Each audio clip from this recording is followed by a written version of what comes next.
আসসালামু আলাইকুম ওয়া রাহমাতুল্লাহ। আসসালামু আলাইকুম ওয়া রাহমাতুল্লাহি ওয়া বারাকাতুহু।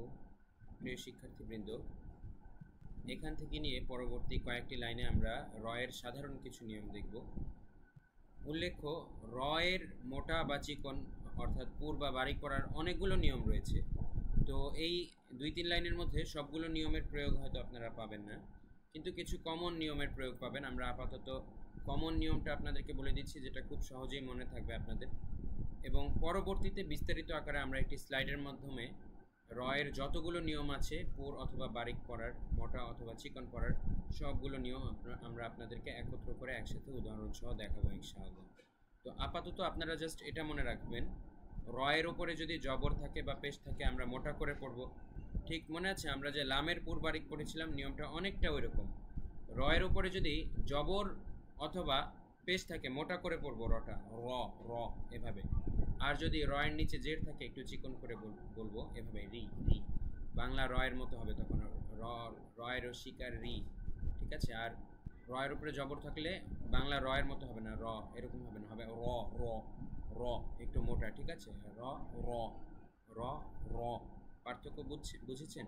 এটা হচ্ছে রব্বি, ভুল, রব্বি রব্বি রব্বি, একটু ভেতর থেকে একটু চাপ দিয়ে, এটা হচ্ছে মোটা করে পড়া।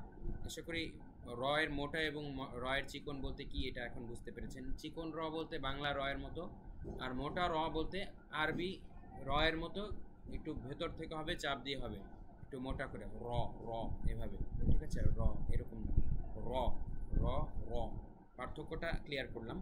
তো এখন মনে রাখবেন, রয়ের উপরে জবর অথবা পেশ থাকলে মোটা করব, আর রয়ের নিচে জের থাকলে চিকন। আবার যখন র সাকিনের আগে জবর থাকবে বা পেশ থাকবে তখন র সাকিন মোটা হবে, আর আগে যদি জের থাকে সেক্ষেত্রে চিকন হবে। তো আসুন আমরা এখানে নিয়মগুলো দেখি। তো আসুন এখন আমরা উদাহরণগুলো দেখি। প্রথমে আপনারা চেষ্টা করুন, পরে আমি বলে দিচ্ছি। জি, আমি বলে দিচ্ছি। রবা জবর রব, বাজির বি রব্বি, দেখুন মোটা করে বলেছি রব্বি, বাংলা রয়ের মতো কিন্তু বলিনি। বাংলা রয়ের মতো বললে হতো রব্বি, রব্বি রব। হ্যাঁ, পার্থক্যটা দেখুন, প্রথমে বাংলা রয়ের মতো বলছি রব্বি, এখন আরবি বলছি রব্বি রব্বি রব্বি, র র র র, ঠিক আছে, একটু পার্থক্য আছে। রব্বি, মিম ওয়াও পেশ মু, সিন খারা জবর সা, রব্বি মুসা, ওয়াও জবর ওয়া, হা আলিফ জবর হা, ওয়াও জবর ওয়া, হা আলিফ জবর হা, র ওয়াও পেশ রু, ওয়াহারু, নুন জবর না, ওয়াহারুনা, রব্বি মুসা ওয়াহারুনা, কফ র জবর কর, ইয়া জবর ইয়া, কর ইয়া, তা দুই জেরে তিন, করিয়াতিন, কফ র পেশ উর, বা আলিফ জবর বা, উরবা, নুন আলিফ দুই জবর নান, কুরবানান, করিয়াতিন কুরবানা। দেখুন এখানে কিন্তু ইকফার নিয়ম প্রয়োগ হয়েছে, করিয়াতিন।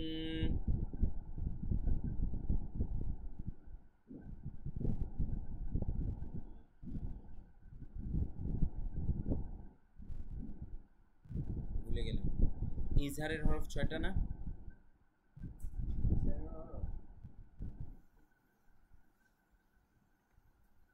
ইজহারের হরফ না 6টা?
ইজহারের কয়টা?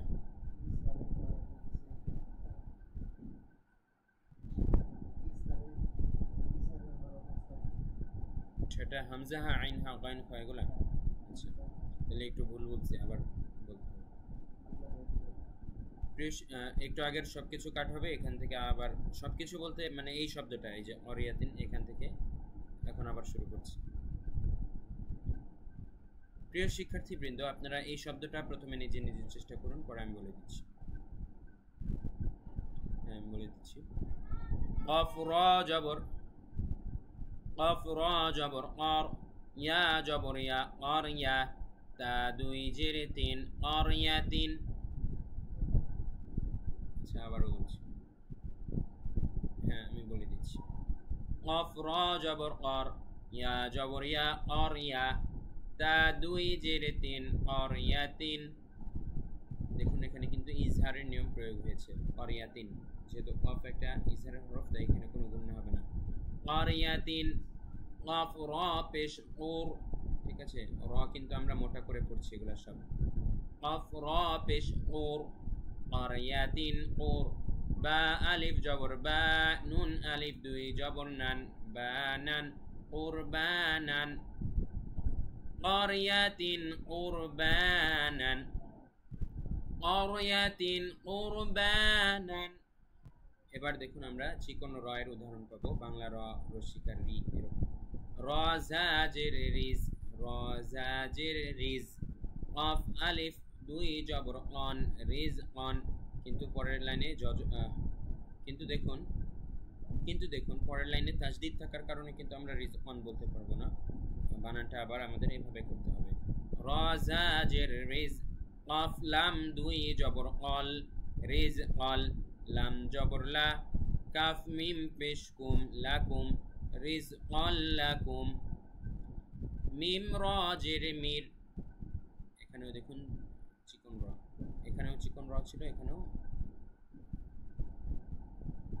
এখানে দেখুন চিকন র, এর আগেও এটাও চিকন র ছিল যেহেতু জের, আবার এটাও চিকন র যেহেতু এর আগে জের আছে। মিম র জের মির, ইয়া জবর ইয়া, মির ইয়া, তা দুই জের তিন, মির ইয়া তিন। ফা র জের ফির, আইন ওয়াও জবর আও, ফির আও, নুন জবর না, ফির আও না, মির ইয়া তিন, ফির আও না। দাল লাম জের দিল, হামজা ওয়াও জবর আও, হামজা ওয়াও জবর আও, দিল আও।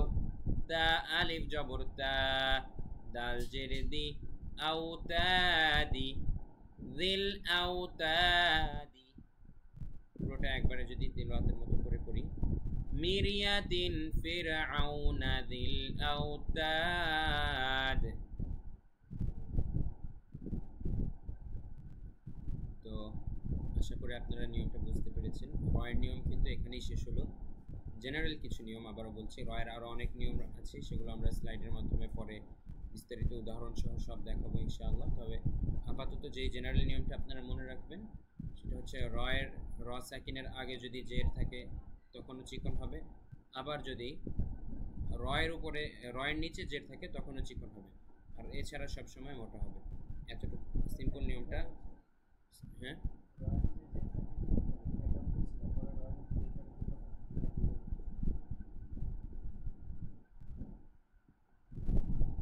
আচ্ছা, সামারিটা আপনাদেরকে আবারও বলছি। যদি র সাকিনের আগের হরফে জের থাকে তাহলে র চিকন হবে, আবার যদি শুধুমাত্র র এর নিচে সরাসরি জের থাকে সেক্ষেত্রেও র চিকন হবে। এছাড়া মোটামুটি বাকি বেশিরভাগ সব ক্ষেত্রে র মোটা হবে। তো এই সিম্পল নিয়মটা আপনারা মনে রাখলে এটা সহজেই মনে রাখতে পারবেন ইনশাআল্লাহ। আর আপনারা পড়া এবং প্রশিক্ষণ অব্যাহত রাখবেন। রয়ের উচ্চারণের পার্থক্যটা খুবই সামান্য, তাই এটা আপনাদের একটু খেয়াল করে পড়তে হবে, ঠিক আছে? মোটা র এবং চিকন র দুইটার উচ্চারণের পার্থক্য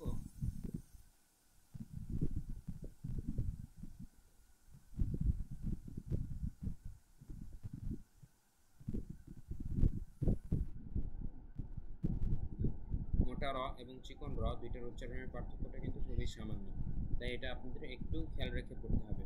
সবাই ভালোভাবে প্রশিক্ষণ করবেন, প্র্যাকটিস করবেন, সেই আশাবাদ ব্যক্ত করে আজকের ভিডিও শেষ করছি।